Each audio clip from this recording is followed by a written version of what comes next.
Salut tout le monde. Alors j'avais une petite pensée qui persistait là ces derniers temps, donc j'avais envie de vous la partager. Alors je vais prendre une base scripturaire.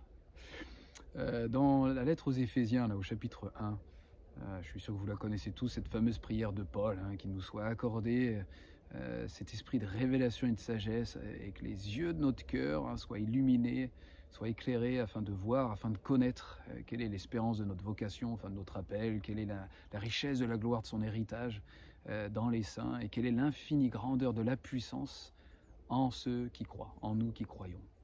Je vais faire un petit raccourci rapide dès le début de la vidéo, mais Paul est en train de nous montrer quelque chose de fort. Déjà, rien que là, si on prend le temps de visualiser ce passage dans son entièreté, c'est Paul est en train de nous dire que la foi, croire, ne suffit pas. Puisqu'il est en train de dire qu'on demande au Père que les yeux de notre cœur soient illuminés à travers cet esprit de révélation et de sagesse, afin de voir, afin de connaître, afin d'assimiler, afin d'incarner cette puissance infinie en ceux qui croient.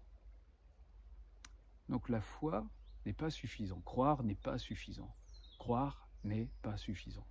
Je vais revenir au tout début du verset que je cite là, quand Paul est en train de dire que le Père nous accorde un esprit de révélation et de sagesse, un flot qui puisse fluer de nous, ce qui est esprit, révélation et sagesse, afin que les yeux, littéralement, de notre compréhension profonde, je dirais, je vais la détailler en grec, c'est dianoia, qui vient du grec, alors dia, qui veut dire sur tout le long, entre guillemets, et puis noia, qui vient du grec noéo. Et noéo, c'est précis comme terme en grec, c'est la perception avec la pensée qui vient à la conscience. En gros, c'est la perception qui nourrit la conscience, qui nourrit notre état de conscience actuel, et qui est en contraste avec un autre terme en grec qui parle de la perception des sens.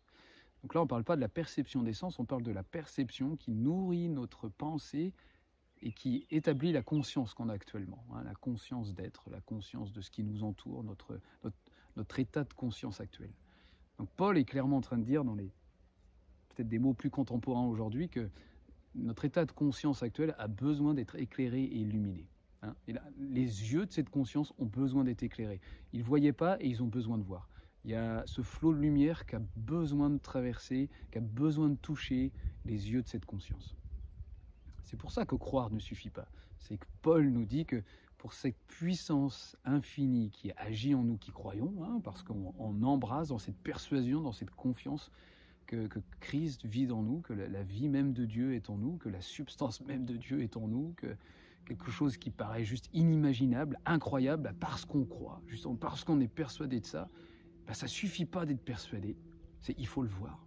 Il faut que les yeux de notre conscience le voient. Il faut que notre état de conscience soit illuminé et éclairé afin d'incarner, d'assimiler, de vivre tout simplement ce qu'on croit. Donc croire ne suffit pas.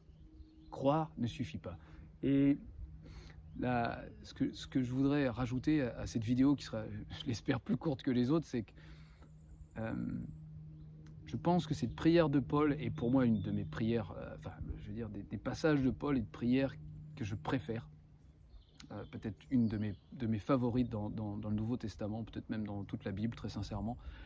Pourquoi ? Parce que je crois que Paul nous fait toucher à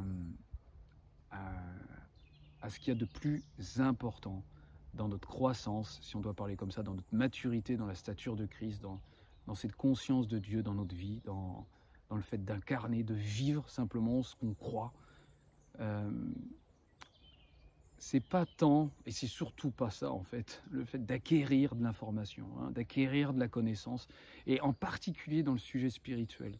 Si on essaye, concernant les domaines spirituels, les sujets spirituels, d'acquérir ça à travers notre connaissance uniquement intellectuelle. Quand je vais dire charnel, c'est dans le sens qui est juste lié à notre capacité humaine, juste lié à notre compétence toute humaine, où d'autres vont être plus doués que certains. On va pouvoir dire, celui-ci, qu'est-ce qu'il est doué dans cette connaissance, et puis l'autre, un peu moins. C'est pas que Dieu fait du favoritisme ou je ne sais quoi, c'est que dans l'aspect très naturel des choses, oui, il y a des gens plus ou moins doués pour certaines choses, c'est clair et net. Et si on aborde le sujet de la connaissance spirituelle à travers la connaissance naturelle, à travers les capacités naturelles de l'homme, mais on va se planter, quoi. En fait, pour moi, on va générer un état forcément d'excitation, d'avoir une nouvelle information, une nouvelle donnée, peut-être même on va penser que c'est la nouvelle révélation, un état d'excitation qui va durer un certain moment, hein, qui va être comme une espèce de joie, de se dire « Ah, ça y est !» Et puis très rapidement, en fait, généralement pas beaucoup de temps après, un état difficile à vivre d'ailleurs de frustration. Pourquoi? Parce que cette connaissance-là ne génère rien de spirituel. Elle ne génère rien de réel, elle ne génère rien d'incarné, elle ne génère rien de la vie, en fait, de la vie qui est la vie, qui est Dieu lui-même. Elle vient gonfler notre cerveau, elle vient gonfler notre accumulation possible d'informations. Et dans d'autres domaines purement intellectuels, académiques, scolaires, professionnels, tout ce que vous voulez, oui, ça fonctionne très bien, c'est bien comme ça. Mais ce qui touche aux choses spirituelles, ce qui touche à la vie de Dieu, à ce qui concerne Dieu, qui est esprit et vérité, à ce qui touche à ce qui est esprit, dans le sens noble du terme, de ce qui est vie, de ce qui est profondément vie, de ce qui n'appelle qu'à être incarné, ce type de connaissance qu'on pense pouvoir maîtriser, hein, qu'on pense pouvoir canaliser, pas canaliser, mais qu'on pense pouvoir gérer. C'est-à-dire, plus je vais accumuler d'informations, si je vais lire ce livre, si je vais écouter ces séminaires, si je vais pouvoir être présent à telle chose, si je vais pouvoir essayer d'avoir une relation avec telle personne qui aurait cette connaissance, tout ce type de connaissances qu'on pense pouvoir gérer par nous-mêmes, ou qu'on essaye de gérer par nous-mêmes, qu'on pense pouvoir accumuler par nos moyens, va forcément ne générer que un état d'excitation au début et ensuite de frustration. C'est pas prophétique ce que je dis, c'est la réalité de ce que moi-même j'ai vécu et de ce que je sais que d'autres vivent aussi. C'est lorsqu'on aborde les choses spirituelles avec notre homme naturel, hein, Paul est clair, on n'en est pas capable. On pense qu'on peut, même inconsciemment parlant, c'est terrible, on essaye toujours, mais on se plante, quoi. Et Paul, ce passage d'Éphésiens chapitre 1, hein, à partir du verset 17, est l'un des passages favoris pour moi parce que clairement il nous montre que s'il y a bien une prière, s'il y a bien quelque chose, on peut prendre du temps et du temps et du temps pour ça si on en a, c'est que l'esprit de révélation et de sagesse. Que j'aime bien ce que Maître Eckhart disait, hein, j'avais fait quelque chose sur Maître Eckhart, un Christos Kairos, et ça me marque, c'est que pour lui, toute la pureté de l'opération de Dieu ne peut s'effectuer qu'à travers Dieu, hein. L'opération est pure lorsqu'elle s'effectue, lorsqu'elle s'opère à travers Dieu. En gros, ça veut dire que tout ce que Dieu veut faire à travers nous, tout ce qu'il veut engendrer, tout ce qu'il veut engendrer du Fils à travers nous, toute cette illumination de notre conscience, hein, si on doit parler avec des termes d'aujourd'hui, cette illumination de notre dianoïa, hein, de cette perception qui nourrit notre conscience, de cette transfiguration de notre conscience, de notre état de pensée, notre état de voir, notre état de conscientiser les choses, conscientiser, peut-être on dit plutôt, est lié au temps qu'on accorde à juste l'opération pure de Dieu. Et ça, on ne peut pas le contrôler. C'est pour ça que je crois que Paul, pendant des années, ça m'a un peu frustré, hein, que le Père vous accorde un esprit de révélation et de sagesse. Alors, je disais, mais qui nous accorde, mais c'est à nous, on peut faire ces choses-là, c'est à nous de prendre les devants. On ne peut pas. On peut se rendre disponible, et quand je dis se rendre disponible, ben, pour ceux qui préfèrent ouvrir les yeux, ils gardent les yeux ouverts. Ceux qui préfèrent fermer les yeux, on ferme les yeux. On se rend dispo. On se présente juste, on ferme les yeux. On tourne notre attention vers là où il demeure en nous. Et puis on laisse Dieu faire pour une fois. On permet cette opération pure en nous. C'est-à-dire Dieu qui agit à travers Dieu en nous. Pas plus, pas moins, quoi. Et c'est ça qui opère la transformation. C'est ça qui opère ce changement de perception, au départ anodin, et puis au fur et à mesure de plus en plus fort, de plus en plus précis, de plus en plus présent, en fait. De cet état de conscience qui change, de la pensée de Christ qui s'incarne en nous, juste à cause de la grâce, quoi. Sans rien faire de particulier, sans avoir besoin de lire sa Bible plus.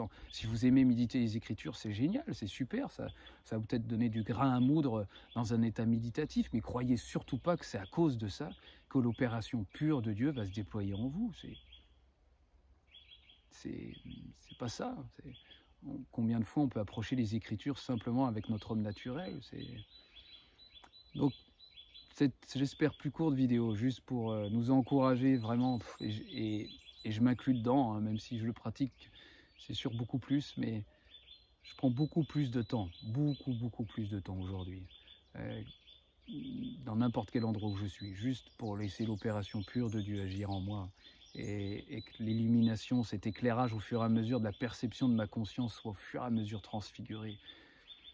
Et enfin, ce qu'il s'agit de notre espérance, de notre vocation, la richesse de la gloire de son héritage dans les saints, l'infinie grandeur de la puissance de ceux qui croient, c'est-à-dire qui sont persuadés que Christ est là, en nous. Eh ben ouais, pas à cause de la force de notre poignet, de notre persévérance à toujours répéter la même tâche, de notre discipline de lire la Bible au moins une fois par jour, et c'est mieux 4 ou 5 pages, ou je ne sais quoi, je grossis le chose, ou alors de jeûner à chaque fois pendant une semaine pour... C'est pas ça qui fera la différence, c'est pas ça. Ça va peut-être développer certainement même des capacités humaines, que les mérites ont largement développé dans la religion pour ce qu'elle est encore aujourd'hui, bien malheureusement. Mais des états d'hommes et de femmes avec une conscience altérée, une conscience illuminée, une perception de cet état de conscience qui est Christ lui-même, il y en a tellement peu, tellement peu.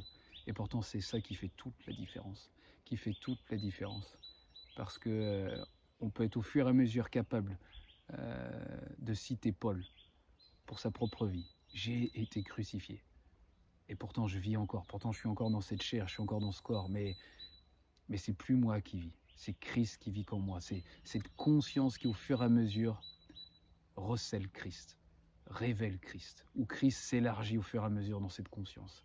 Et ça, il n'y a que lui qui peut le faire à travers lui-même, en nous. Et la grâce, c'est bien, bien plus compliqué d'en dépendre qu'on l'imagine. C'est pas une grâce gratuite dans le sens où on en fait ce qu'on veut. Cette grâce gratuite, gracieuse, cette faveur qui n'implique aucun mérite, qui n'attend aucun mérite de notre part, est si difficile à assimiler dans le sens de juste se reposer en elle, juste s'abandonner en elle, juste être là et s'attendre à ce que le Père accorde, le Père fasse fluer de nous, fasse couler depuis nos entrailles l'esprit de révélation et de sagesse, de révélation, de dévoilement et de sagesse dans cette pratique, dans cette mesure, de cet état de conscience qui change, de Christ qui se déploie enfin dans notre perception des autres, de la nature, en premier de notre propre vie, notre propre filiation, même nos propres erreurs, nos propres limites, notre approche au bien et au mal, tout ce qui touche à la culpabilité, la peur, la honte, la frustration, le devoir, le service. Il y en a aussi qui pensent que c'est à travers le service que la révélation va venir ou que Christ va se déployer, mais non, non. Certainement que servir va peut-être être un fruit de l'amour de ce Christ qui se déploie dans la conscience, qui vient transfigurer de sa lumière la conscience. Mais vous connaîtrez la vérité et la vérité vous affranchira. Cette vérité est lumière, cette vérité est ce flot de lumière transcendant qu'on ne peut pas générer par nous-mêmes. C'est pas de la connaissance qu'on peut accumuler comme ça. C'est pas de la connaissance dans les livres, dans des audios. C'est pour ça qu'Internet changera jamais la donne de ce qui se passe dans nos entrailles et qui est lié à la lumière de Dieu qui agit à travers lui-même en nous. Il n'y a que ça. Il n'y a que ça de vrai. Il n'y a que ça de vrai. Voilà. Je vous embrasse et je vous dis à la prochaine.